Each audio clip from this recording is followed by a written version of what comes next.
All right.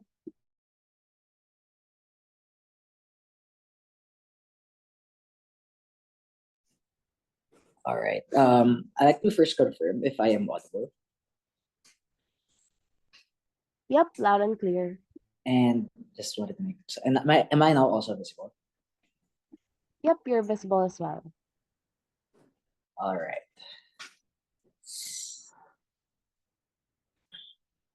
Let me prepare my speech.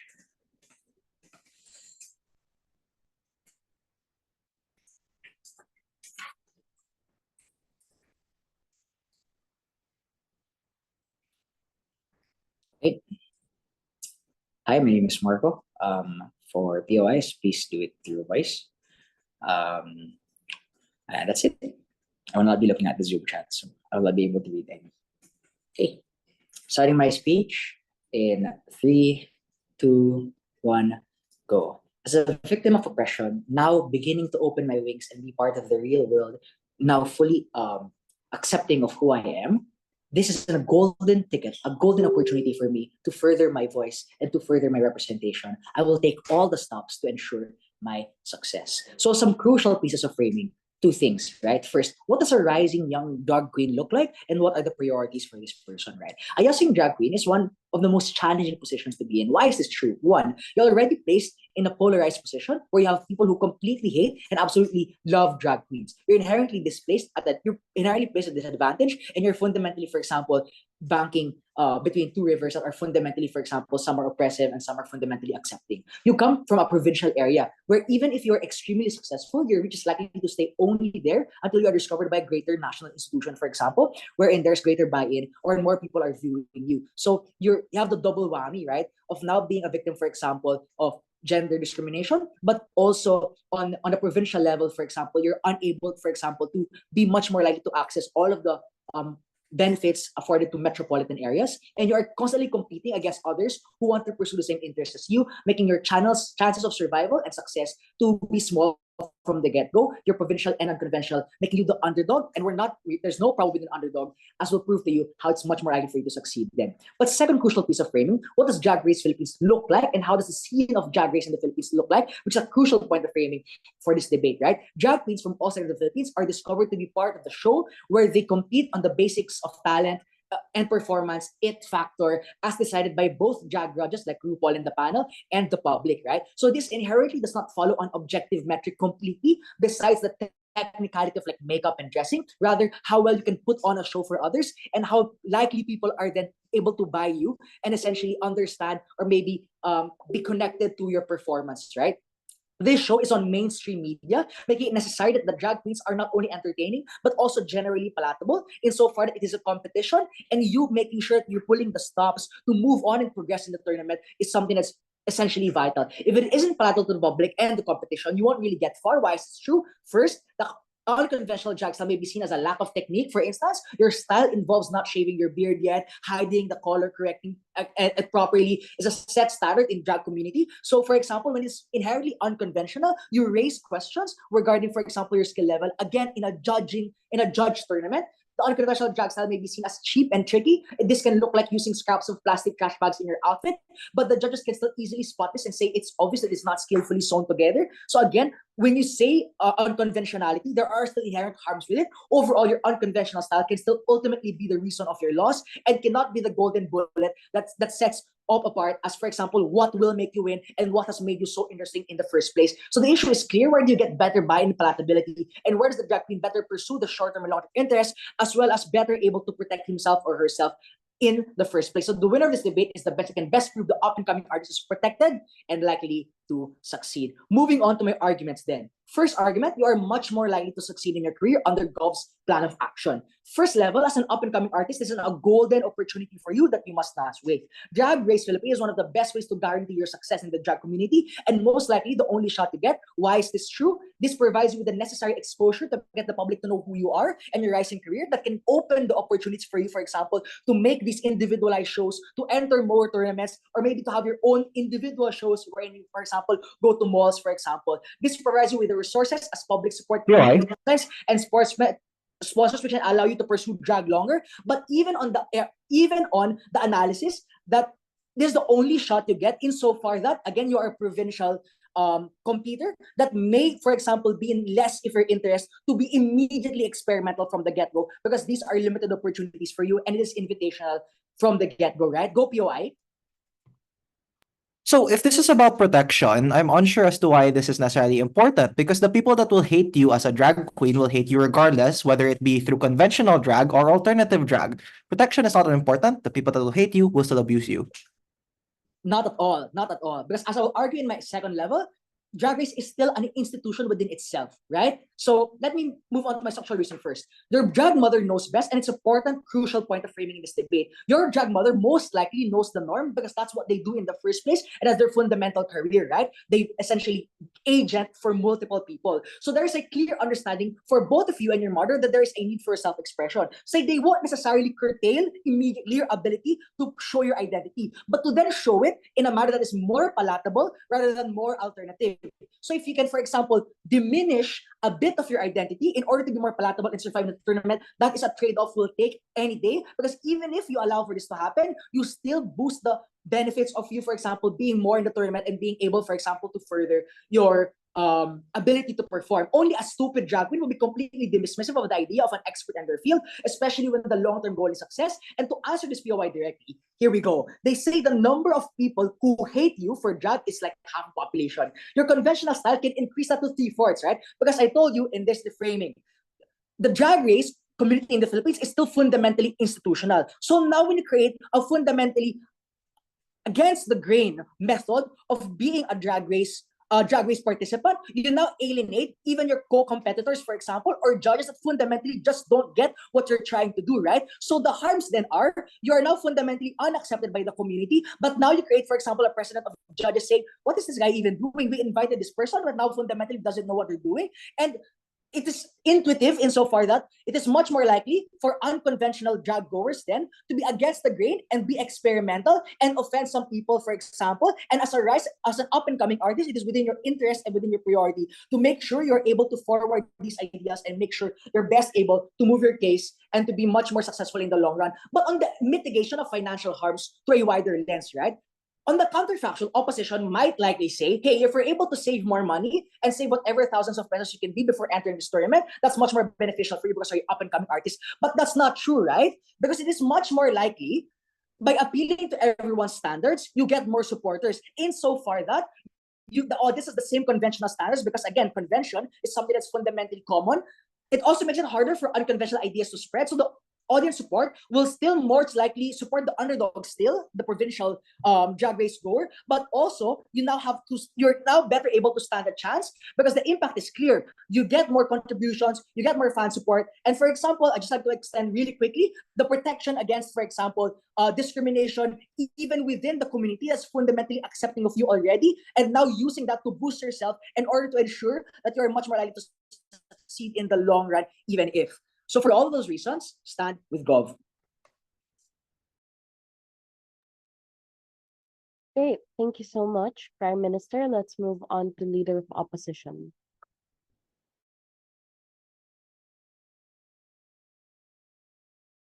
Hi, POIs through voice. My name is Saduka. Am I audible ba? Yep, audible and visible. Okay, thank you. Ayan, kagigising. Same. Right?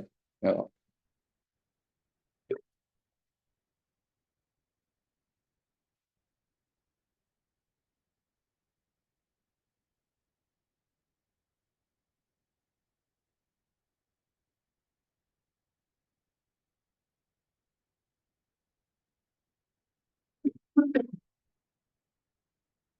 Opposition thinks that government is as bland as the conventional style that they will transition to under their paradigm, and which is why they will lose, similar to the drag queen that they will put in this drag race. the first thing I'm going to do is respond towards our government bench because they make multiple weird claims. The first one is that they say that you will be less discriminated. Note that this motion exists in the circle of drag already, which is why the contextualization is between your obligation towards your drag mother and your participation in the drag race, which means that it is symmetric on both sides, whether you will be going against homophobes in the first place, because as PM says, it is an institution, which means that this institution will more or less stay the same, regardless if you are transitioning towards conventional process, conventional style, or alternative style. But the second response I have is under their biggest claim that you can still express yourself in conventional ways. Yeah, if you're bipolar, note that this motion tells you that you have developed this type of thing for so long. You have developed the style, you have developed the way that you have presented yourself in this way. We don't think that this transition is likely to be successful.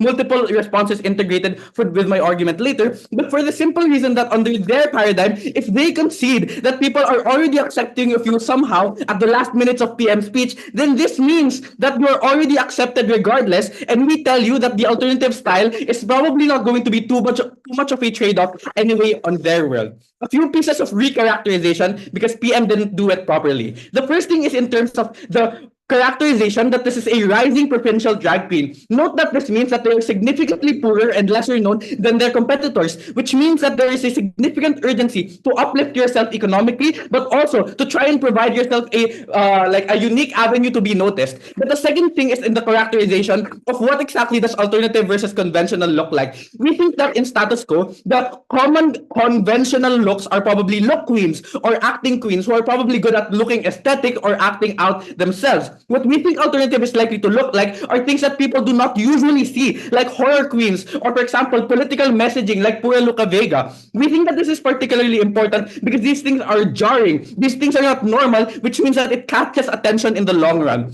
How would we characterize the offer from RuPaul's Drag Race? We think that nobody just gets offered this in the first place. The reason why you are offered this in the first place is because of your alternative style. The fact that producers want to invite you because they think that your participation in the Drag Race is going to be interesting in terms of the overall dynamic of the show to make it more popular. This means that under their side, you abandon all of these things at the point at which you transition, because it means that you're abandoning the reason why producers chose you in the first place, which means that you're very likely to not succeed under their paradigm. And that is exactly my first argument. We think that under their side, you hurt your financial capacity and your capacity to be able to access more opportunities in the future. Why is this argument important? Note that you have been poor and provincial all your life. That means that you are concerned with money, and this hamstrings your capacity. This is always in the background of your mind. So if we are able to prove that this becomes significantly less of a stressor for you, this is a win. The problem under government bench is that when they lean away from the conventional or from their unconventional drag,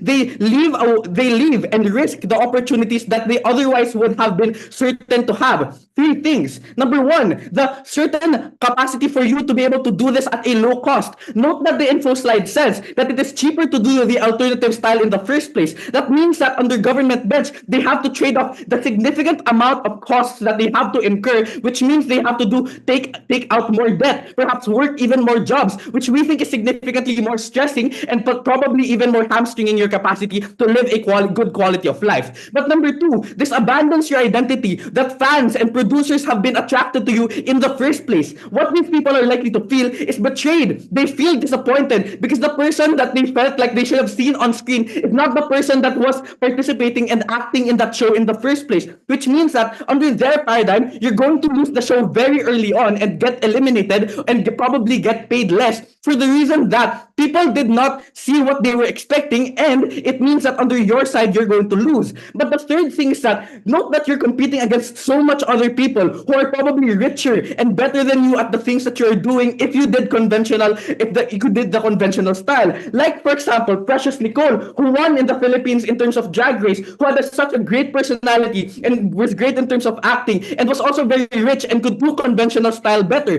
These are all the significant ways in which your opportunities slowly step away from you under government bench. Why is this significantly more likely for you to access under opposition bench? We would posit that this is likely for you to look like Sharon Needles, who won season 4 in Drag Race in the US with an alternative drag style. Because we think for three structural reasons. Number one, because you decrease your costs for money, which means that you can access more things that might spruce up your act. Or for example, you may be less stressed, which means that you can think about your act more and your personality more, and you can be more lighthearted. But the second structural reason is because you're already rising, and that means you already have a solid fan base. You want to solidify that fan base rather than making them feel betrayed, so that you can gain more traction on social media, gain more traction for people who follow you in shows, and therefore gain more people paying you to go participate in them. But finally, this means that you have significantly more chances of winning the show for the reason that this is the only thing that separates you from the other people, and this is your comparative advantage, which you need to prioritize. The conclusion of this first argument is simple. You are poor and you need that money. This is how you maximize your win. Second argument, we think it is a harm that you abandon your artistry. What is likely to happen under government bench is two things.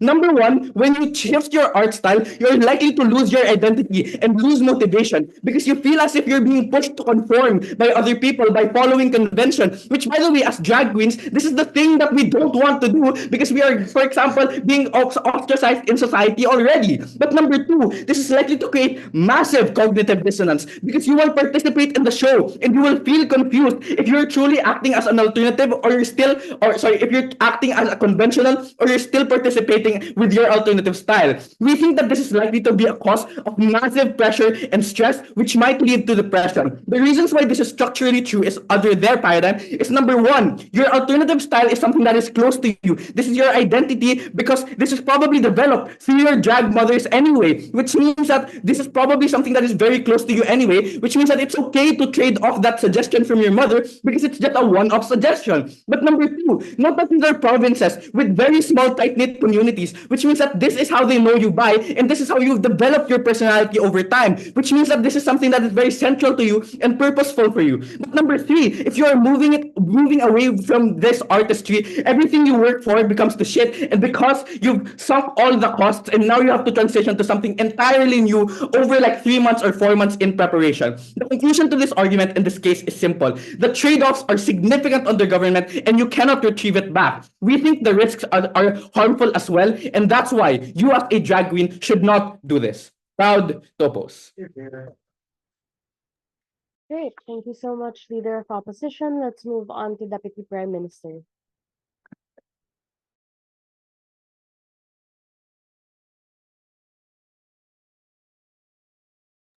Hello. Yeah, good. Let me just set up.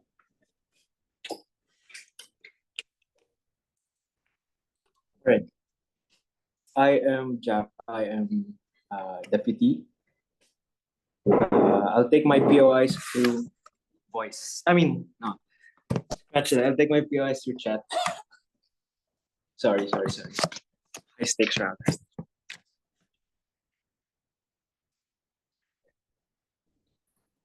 Right.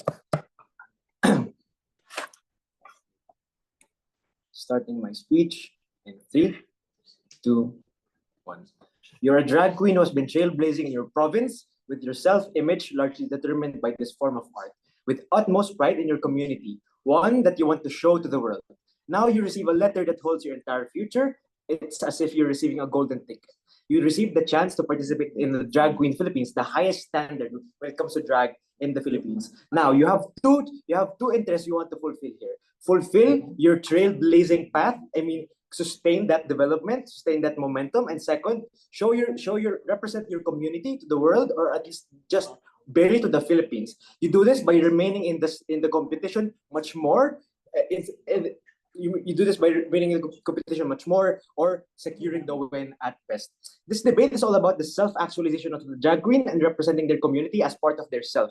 This debate is not all about the self-expression because we don't tell drag queens how to do drag. It's still about drag, which is largely naturally expressive in nature. If however this was about any other drag queen, sure, it might be all about self-expression, but this is not as impactful to the debate. We're talking about a rising drag queen who has an interest to win. Number one, they're consumed by the image of being a trailblazing winning drag queen. This is produced by themselves because they view themselves as a trailblazing drag queen, by the community who has pinned their hopes on them, and that golden ticket that invites them to this highest standard in terms of competition, that they should go for gold and not sacrifice anything. I'll take that later.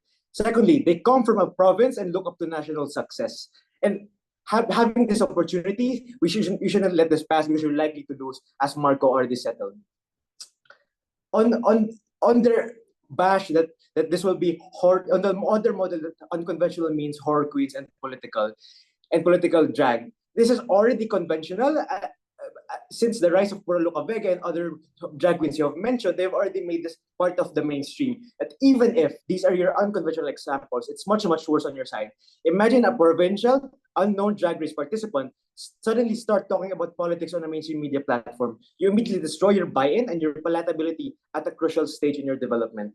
On the responses, on the burden of winning. Number one, they say that you will lose without money. Marco already addresses this. We tell you that you get far more support because you cater to the interests of the general public who has the same conventional norms. So you're able to get more support or money. And secondly, considering that this advice came from your drag mother, she's much more likely to support you when you obey her advice instead of betraying them, because you betray their trust and they're much likely to not support you anymore. Second, you already have they say that you're likely to win because you already have a fan base. Number one, you have a very small fan base because you come from a province which is, in their frame, very poor. So what you want to cater to is the general public who has money who can to support you. Third, they say that you need a separate style. This is not true. Drag has been relatively stable. The conventional norms have been the same throughout. So lastly, they tell you that you have been invited because you're likely to be winnable. The producers have decided this. Some incentive analysis. What do producers want? They want clicks. They want views. They do not select drag queens based on choosing a winner. They invite you not because they think you would win, but because you would get eyes to the show. We would concede that this would probably give eyes to you, but not necessarily winning. But who knows about winning in this debate? Marco tells you the drag mother is in the know and has probably a lot of experience, so they know what's winnable. POI. So, what exactly is the purpose of drag? The purpose of drag has been largely self-expression, but this is a competition, and you're a trailblazing drag queen. You want to sustain that momentum. So more than self-expression, what you really want is self-actualization. And even then, we don't really constrain on self-expression because you're still able to participate in drag. And the motion even says, lean to the conventional style. So if you want to insert some alternative messaging or alternative forms, you're able to do so. That's not the crux of this debate. Second, on stress, they say that it's going to be stressful if you're not able to express. Number one, it's reliant on the assumption that you're not able to express yourself. We told you that this drag is actually expressive, and you have that capability, you have that leeway. Conventional norms are very wide, as you say. There's horror and political, and it's leaning as the motion says. On to my argument. Only on our side are you're able to allow yourself to self-actualize. Number one, you're further able to become satisfied by having that feeling of being the Drag Race Philippines, the gold standard of drag. Structural reasons why this is self-actualizing. Number one, this is the highest standard of drag in the Philippines. Meeting this is like reaching the peak of Maslow's pyramid, for example. Even more, the more you succeed in this Drag Race Philippines, the more you can reach higher levels like RuPaul's Drag Race, which has an even more conventional standard, even more normative. So by doing an alternative stance, you're already killing your chances. Second, rising means being a rising drag queen means you want to sustain the momentum. You want to define yourself as you see yourself now. So you want to keep that drag queen identity in place. You don't want to lose the competition. You get the self-satisfaction in three ways: impacts. You stay in the competition, so you're able to bask in the glory much more. Second, you receive praise from the community who has conventional norms as well. And third, you're much more likely to secure that win.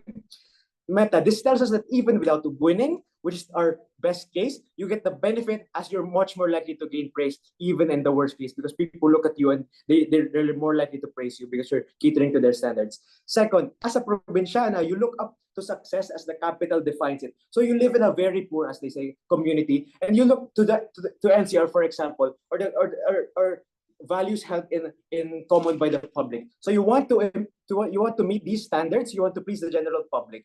So instead of only catering to that fan base that they say that's apparently their safety net. You have a fan base. You're only catering to this small percentage, but what you really want is besides having race from the entire nation, also represent this community. So that you only get that on our case. Third, on discrimination, you're much more likely to be hated the more unconventional you are. Structural reasons. People are incentivized to hate you because, number one, you're from the LGBT community. Second, you're in a province that's poor, as they say. And third, you're already unconventional enough being a drag queen. How does this impact? You're much less likely to receive the support you desperately need if you don't please the people, because this is your only chance to fit the norm. Second, you're much more likely to be discriminated against in the competition. When judges see that you're being stingy with your costume, you risk elitism on their part. You're much more likely to be alienated on two things. You're from the province, you have different cultures, you're operating at the different standard. And second, you're different in aesthetics, or you're probably going to get eliminated anyway. At the end of this argument, we're able to resolve the self-expression argument, because we tell you that self-actualization on weighing is much better. We tell you that self-actualization and winning, representing the community, is much better on our side. We demonstrate it's much more better for the drag queen to lean to the conventional norm. Very proud to propose. Great. Thank you so much, Deputy Prime Minister. Let's move on to Deputy Leader of Opposition. Hello. Okay, I'll just get my timer.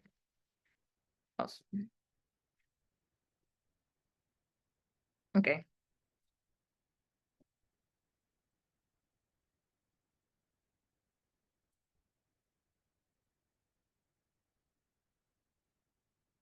POS True Voice.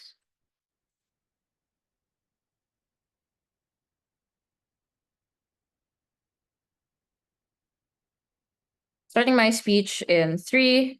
Oh wait, sorry. Also very extraneous. Shout out to 5th grade me watching Alyssa Edwards and Coco Montrese. You waited for a motion like this. Okay. So do my speech in 3, 2, 1, go. Drag Race is a reality show. It is a competition, but first and foremost, entertainment. You have been invited for a reason. The producers saw something in you prior to the invite. And having done alternative drag your whole life, you can assume that the team behind Drag Race saw unique value proposition in what you can bring to the table. There is no reason to abruptly change your style, and it's clear coming from the 2 speakers that are on government that they do not give you any justification why this is likely to be something that's necessary. Because I want to first tell you an extraneous problem I have with government's frame before I move on to my issues, right? That I have to clarify, Drag Race is not a tool for changing conservative minds to not oppress you. Sure, it is a product of it existing that it can normalize these things in the status quo. But the point of Drag Race in the first place is that its intended purpose is for the LGBT and drag queen viewers. That means that your average viewer of Drag Race is not your 50-year-old priest that will oppress you or will hate you regardless. So it's unclear the value of palatability under their side, because I do not understand why this is something that's important or even likely to occur at the point at which these drag queens are unconventional in the first place as a form of art. We don't understand why you get to change minds, or at least like forward the social movement of the LGBT under their side. That means that as well, that the whole idea of their mechanism of, oh, you are able to cater to the general public, they do not nuance this to specifically the viewers of Drag Race. You are not going to be the general public's like main tool for like social change. So it's unclear why exactly you have the obligation to do this. But even if you don't buy that response, we think that judges and fans who are watching of Drag Race are inclusive of different styles. Mostly because drag in and of itself is unconventional as an art form. Drag is political. So a lot of the reasons why Pura Luca Vega was able to be bailed out from jail, or at the very least still have funds from all of the times that they were like arrested or that they were like, you know, sued at the first place, is because the drag community had their back and supported them, because they knew that the purpose of their drag, even if unconventional, was something important to the artistry. We think therefore it is extremely important that we posit to you that these people within Drag Race community and the drag queens in general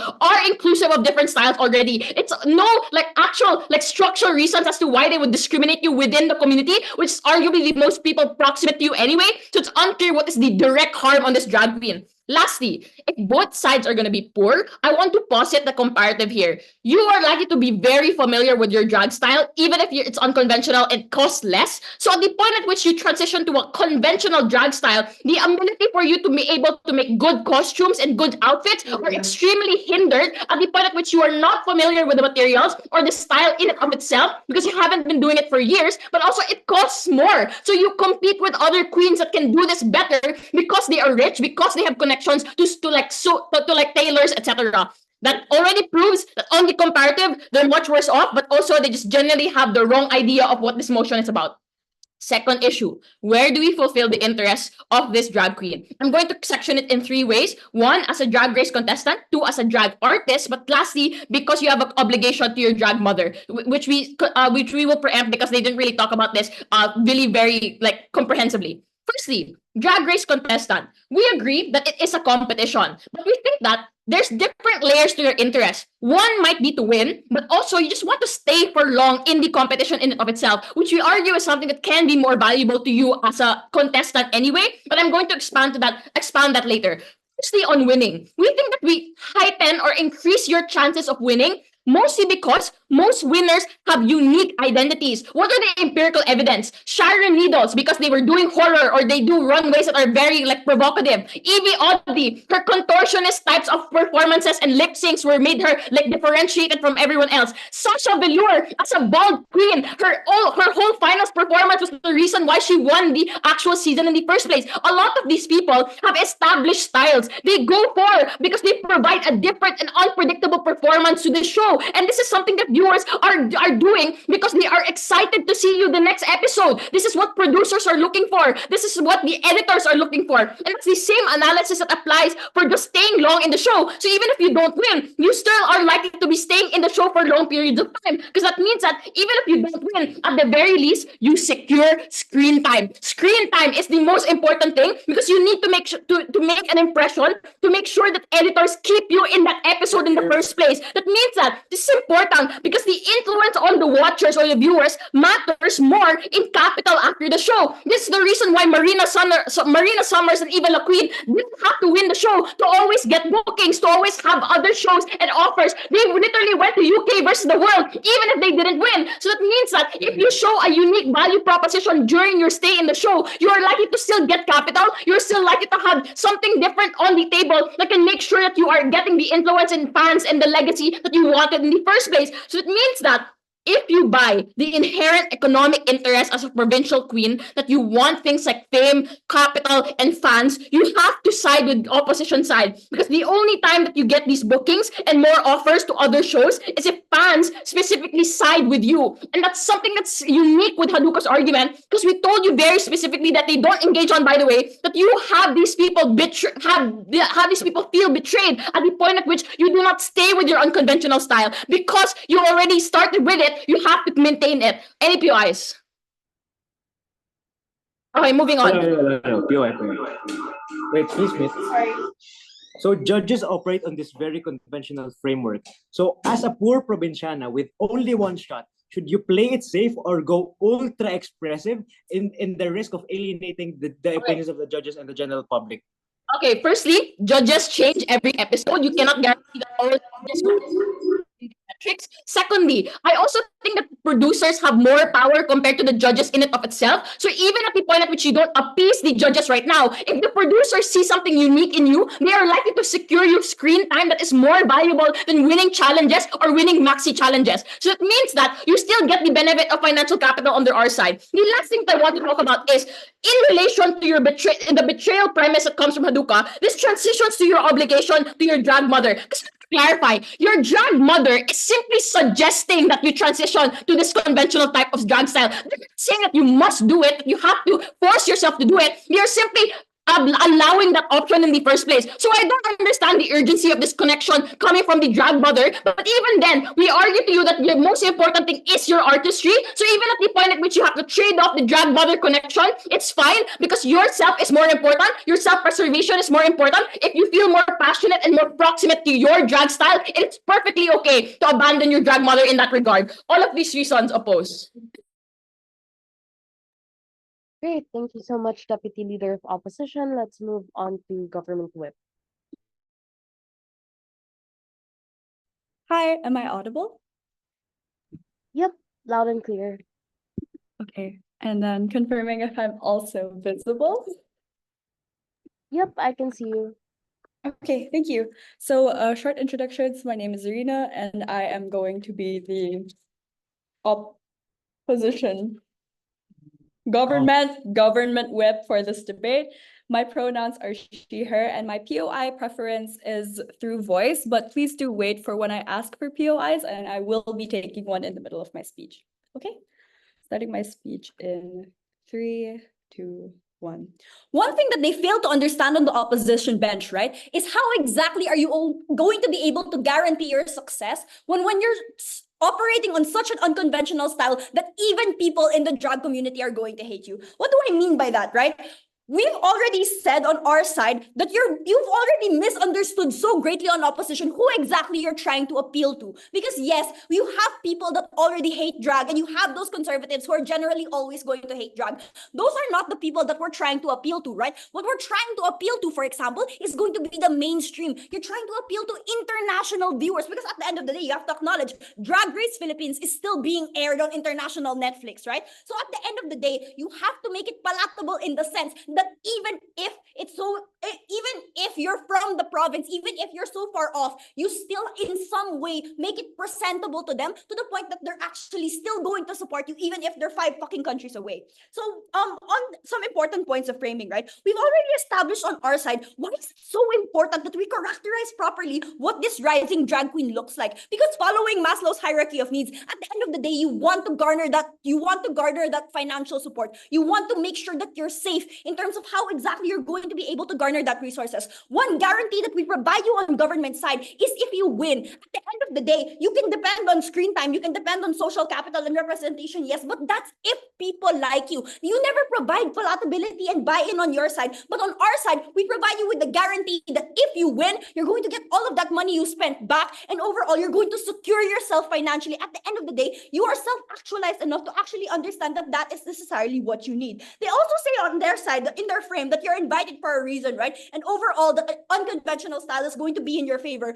But on our side, we tell you that you get there, you get in the show because you're able to capture the attention, yes. But at the end of the day, your goal is to win. We've already proven the self-actualized argument. But in addition to that, right, you want to be able to ensure, like, yes, correct, that your screen time is longer. How are you going to ensure that your screen time is longer if you're risk averse? Because at the end of the day, you're from the province, you were originally doing an unconventional style, you've been victimized, you've been the underdog all your life. Is now really the time to put all your eggs in one basket and actually risk everything? They also tell us that we don't necessarily prove why palatability is so important. They tell you it's not to convince the priests and the conservatives. Yes, that's exactly our point. But look at it this way, right? 3 reasons for that. Number one, how exactly are you going to be able to gain support from the drag community, not the conservatives, if you directly oppose a suggestion by a well-loved drag mother, for example? How exactly is the public going to look at you if you say, oh, she doesn't even listen to what exactly is the best way or the best path to victory? Number two, how do you think people are going to look at you if they see that you can't even follow basic instructions or techniques? Sometimes when you have such an unconventional drag style, you're not following the basic techniques and overall what is generally appealing to your audience, right? At the end of the day, how exactly are you going to get that support? And number three, right? Again, we've already established that you are provincial. You have to show that at some point, at some level, you are going to be on par. Because at the end of the day, if you don't spend as much, for example, it's going to show in your techniques, it's going to show in your costume, and it's going to show in how you present yourself. They also say it overall that the hatred is symmetric. We've already proven this, that we're not appealing to the community or the audience that you're trying to make us seem like we're appealing to. And also on financial capability, right? We've already proven that the money you spend can actually be gained back because you have more investors and supporters who have more resources who are going to be able to support you when you win or even during the show, right? And you also have more drag community members who would possibly resonate with you. If you lean more into that conventional style, you're going to be able to be appealing to more people who would have more incentive, therefore, to actually be able to donate to you. This benefit is going to to be exclusive on our side because we show that you're following better advice in terms of the path to victory, right? So you're more guaranteed your success in that red. And number two, we understand that this is more of a public spectacle. Yes, it's a competition. Yes, it's about self-expression. But at the end of the day, this competition is going to be shown to mainstream media. And now in terms of weighing, right?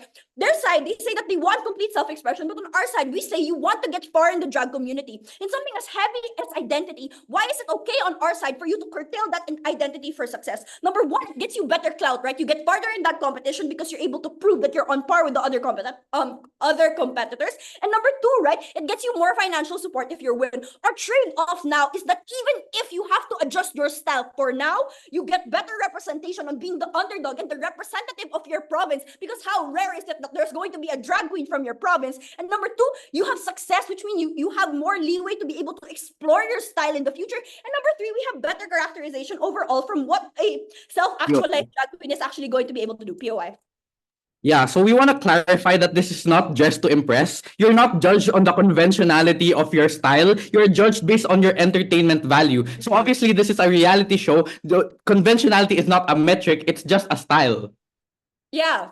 Are we not saying the fact that like your entertainment value is the same as your palatability? You're telling us that palatability is not necessary, but you're arguing on the fact that you want to make it entertaining. At the end of the day, how can you guarantee to the people that you're going to be more entertaining? You want to be risk averse, right? You know to the people that the conventional style is entertaining. Why wouldn't you lean into that being entertaining? On to our issues, right? Number one, where do you get better buy-in palatability? This issue is important because we already defined on both sides. Success defines your career as a provincial drag queen, and you want to maximize your win and support. On our side, we say that we have self-actualization. This drag queen, she wants to actually address her needs at the end of the day. You need to guarantee your monetary support and you want to sustain your momentum. On their side, they say that unconventional drag queens have been able to have success. Yes, we consider that fact, but you, specifically this drag queen, you are young, you are from the province, and you're already so significantly disadvantaged. At the end of the day, you're going to want to be risk averse, because even producers who are choosing your screen time will still operate on a conventional framework in terms of what they find appealing and what they find entertaining. On our side, we also say that your drag mother is going to know best, right? Because you know the norms, you understand the community, but most of all, you understand the path to success. So even if it's just a suggestion, doesn't this mean that there's going to be a route somewhere? Don't you think that they're suggesting in terms of your best interest? They also say that you have cognitive dissonance if you're going to lean into this conventional style. Completely untrue, right? And this is not likely to accrue because you have adjusted to something all your lives already. Again, proven this in our characterization. And number two, right? You've already framed this as poor. So why isn't it more important, therefore, that you're going to care about your money and success? We've also said that where does a drag queen better pursue their long-term interests? On their side, they say you hurt yourself in the future. Overall, this is generally untrue because of support and sponsorships. And people would want to support foremost when you represent something. For example, like, what is the trade-off that you're going to take? Would you rather represent someone from your province and get far in life? Or would you rather represent your personal style and not get far in the show at all? For all of these reasons, proud to propose. Thank you. Thank you so much, Government Whip. Let's move on to Op Whip. All right, hello. Jugs, Jub Hall, that's our team code. Representing UP. Yes, sir. I'm not from UP. Or maybe I am. Team codes. Yes. All right. Verbal POIs, or if you want to make it fun, just turn on your camera. All right, great. I'll take two. Actually, can someone confirm? Just say something, just so I can hear, because I think in the last round it was muted. Hello. Perfect. All right.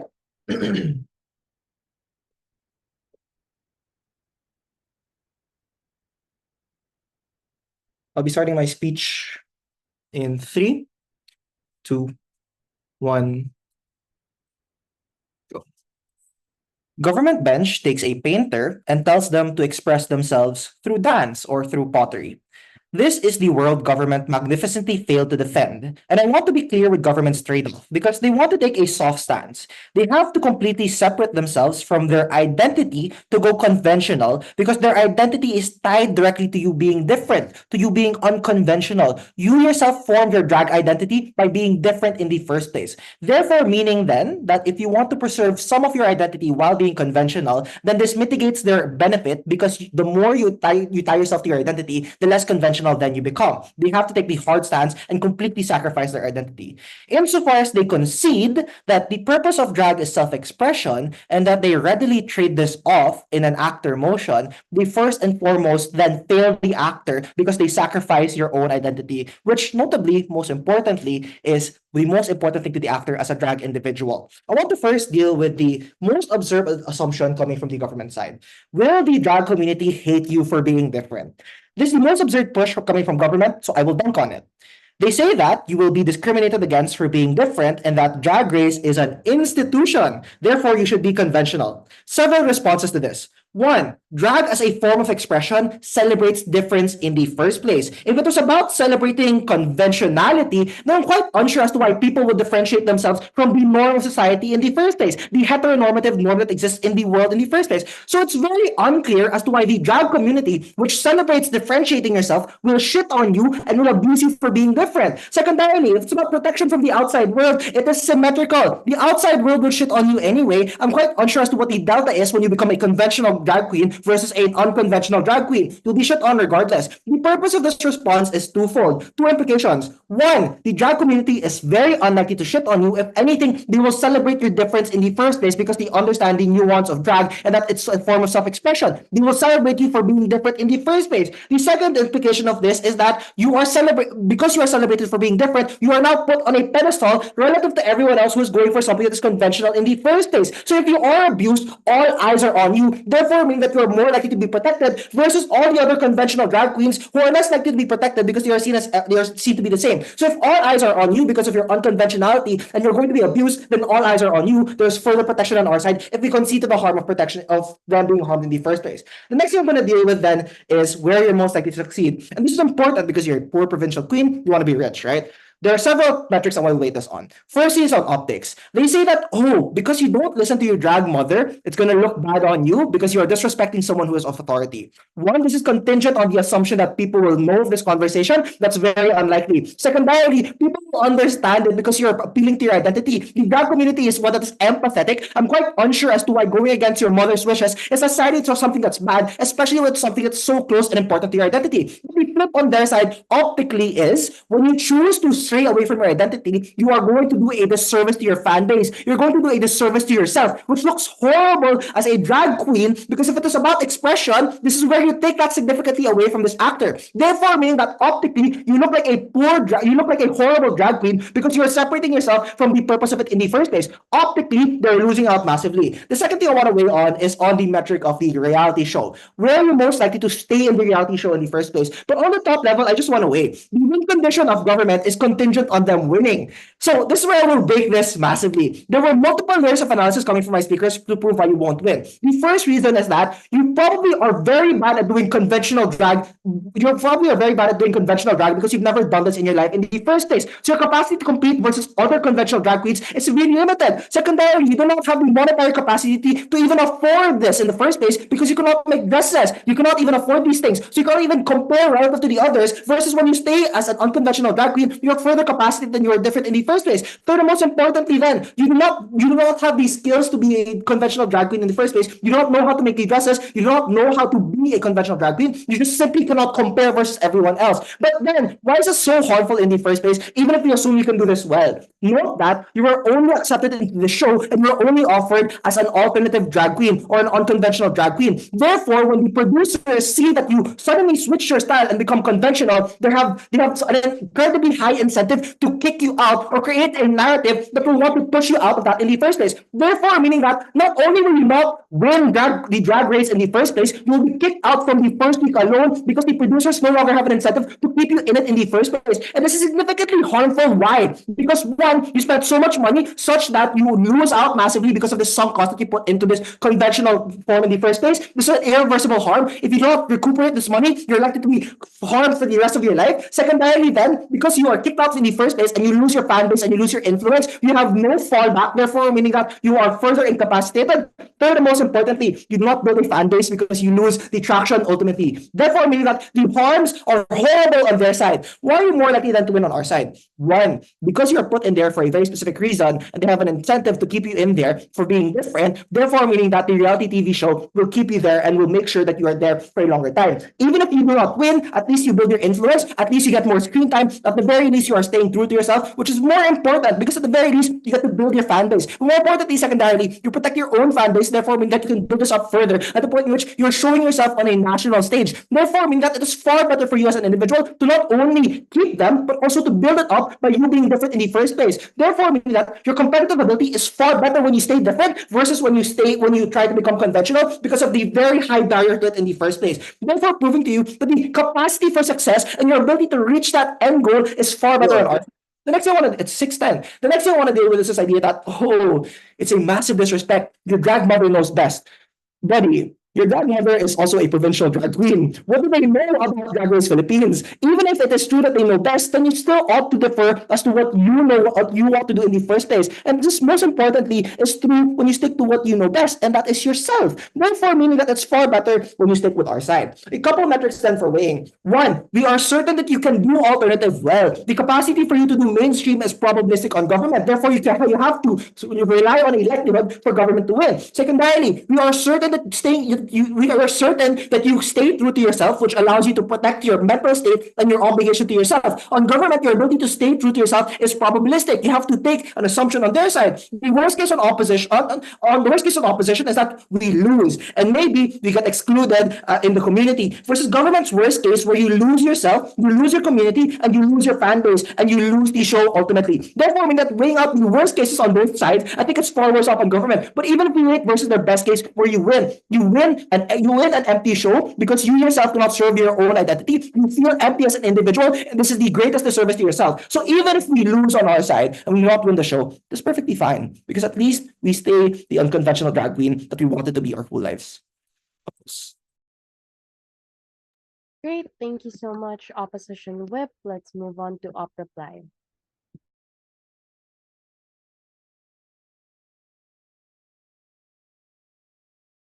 Queens. Hi guys. Reply, Kaduka.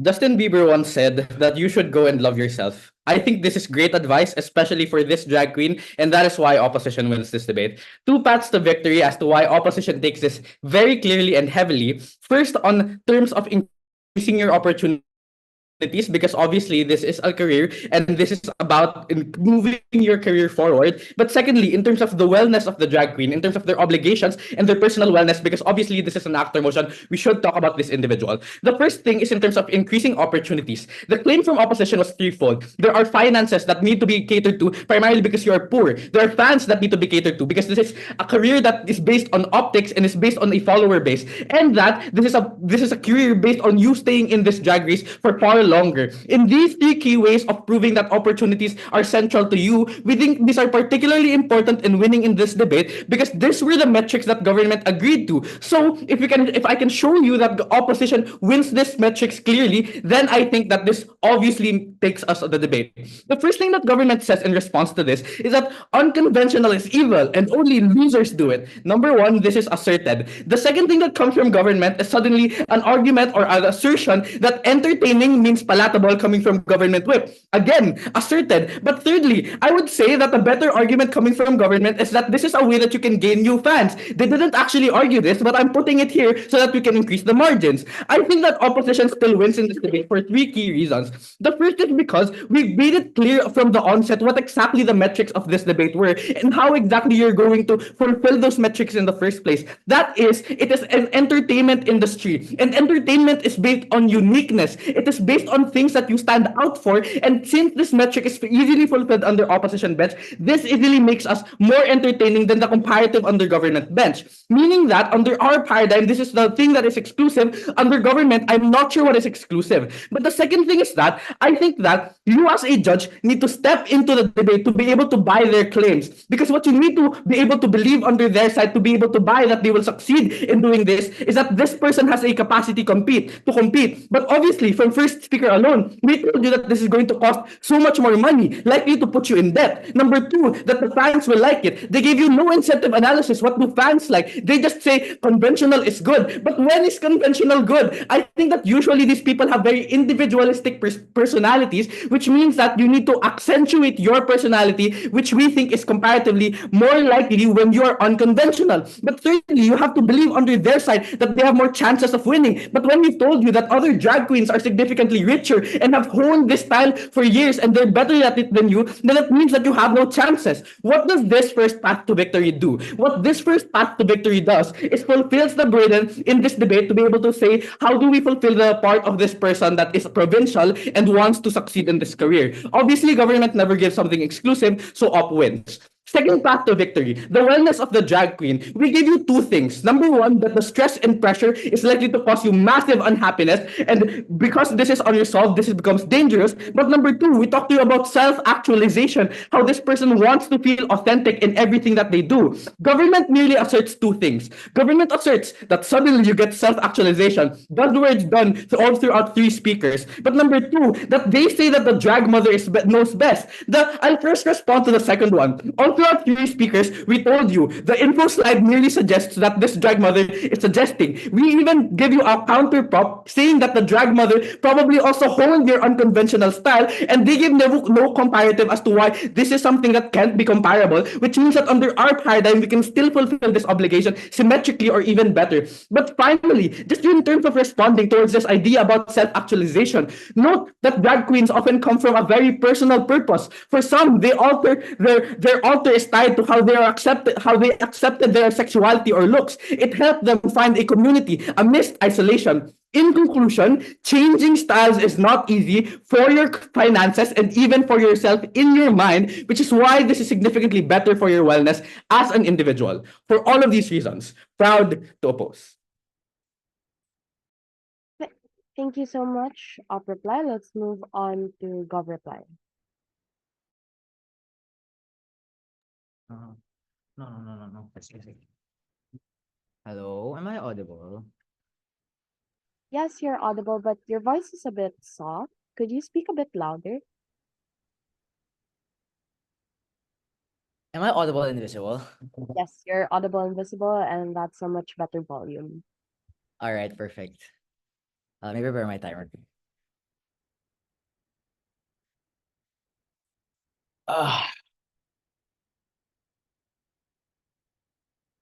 Okay. Starting my speech in 3, 2, 1, go. I am a young and poor drag participant. I have been afforded this once in a lifetime shot in order to do something that I love, but still do something that can boost my own individual success and preserve my protection and safety within this community that I operate in. The problem with all is by dismissing our cases as unlikely or unimportant, they have largely missed the point and the need for crucial responses. Let me clarify this debate for you. This debate boiled down to just two questions. Where is the actor better off in terms of success in the competition itself? And where are you best able to preserve yourself, your options, and your other individualized successes moving forward?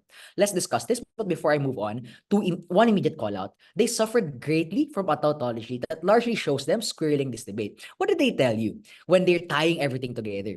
They say your very unconventionality will be immediately accepted because drag is an inherently unconventional activity in the first place. So why are we debating this motion? We have to understand that there are conventionalities within any institution and there are unconventionalities within any institution. And they keep on dismissing our case that when you go against the grain in any institution, even in drag, you fundamentally run the risk of you being unable to protect yourself, preserve your fan base, and preserve, for example, your ability to be palatable to the people that matter to you the most, which are the judges, which are the people who vote, and which are the people who look up to you as a representative of drag, right? So, on to the first issue. We get the following loose cases from them. So let me immediately respond. They say you are more likely to succeed in the competition because you are more entertaining. First, they say they give you a list of the people that have already succeeded because they have been different. Wrong. These people are not provincial participants. They have been largely responsive to our multi-level proof that it is within your interest to be much more protective of these opportunities if you are poor and you are provincial in the first place. So for you then to say, I'm going to go completely experimental here and fuck all the standards they've set that have already won for multiple years. I'm gonna go gung-ho and do whatever I want. It's largely unprotective and it's not within the interest of a fundamentally vulnerable actor or a vulnerable artist in the first place. Second, they tell you that since it is about self-expression, it would be best to stay true to your identity.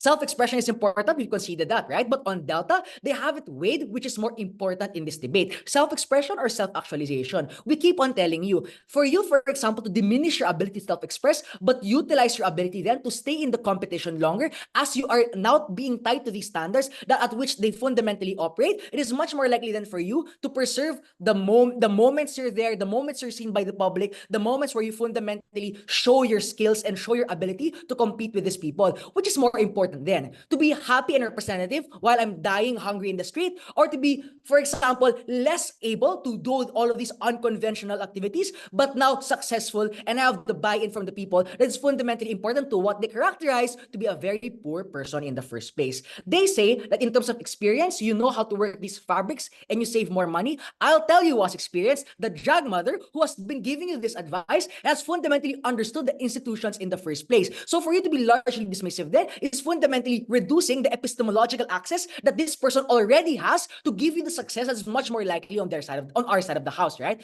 All of these already been largely responded after the first speakers, and Serena already stuck out final nail in their coffin, right? Because here's the thing, it is on our side of the house where we honestly characterized the poor provincial drag race goer as one who is fundamentally looking to make sure that their chances of success are maximized. We further mechanized to you that as a competition and as an existing institution of entertainment, there are already inherent biases and standards, especially towards what have already been accepted for so long. It is fundamentally within your interest then to hug conventionality in order to be the best able to guarantee success. We tell you already why exactly in 3 ways. The judges are more likely to accept this as the general standard. You do not add a wrench into things wherein you now fight against the competitors, but now also fight against what had been conventionally successful, mainstream, and common. Hello, do you really want to fight across multiple fronts? How we told you that even if you don't achieve immediate victory, it is on our side of the house where the positives of palatability and reliability are all achieved, which is inherently important because this is what you can use in order to further your individualized career, because you aren't angering people, for example, and you're much more likely then to be accepted on a larger basis. It is on our side of the house where all of these benefits exclusively accrue for all of those reasons. Gov wins.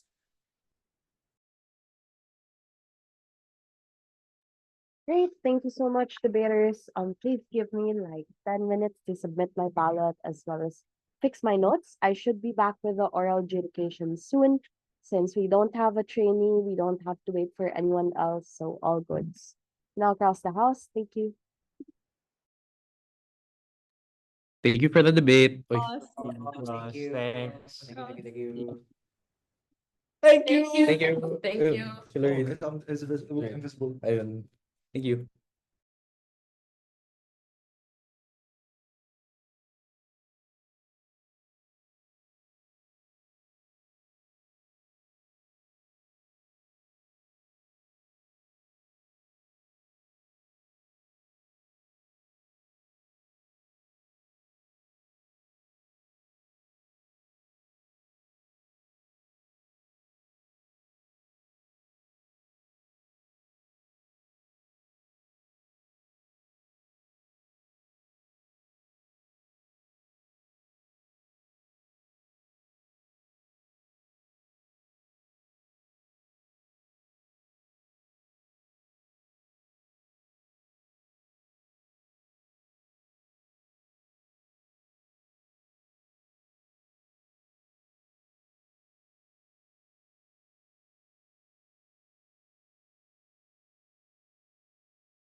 Hi. So I'm just experiencing a few difficulties with submitting tab. I'm also going to end the recording. Sorry, I forgot to end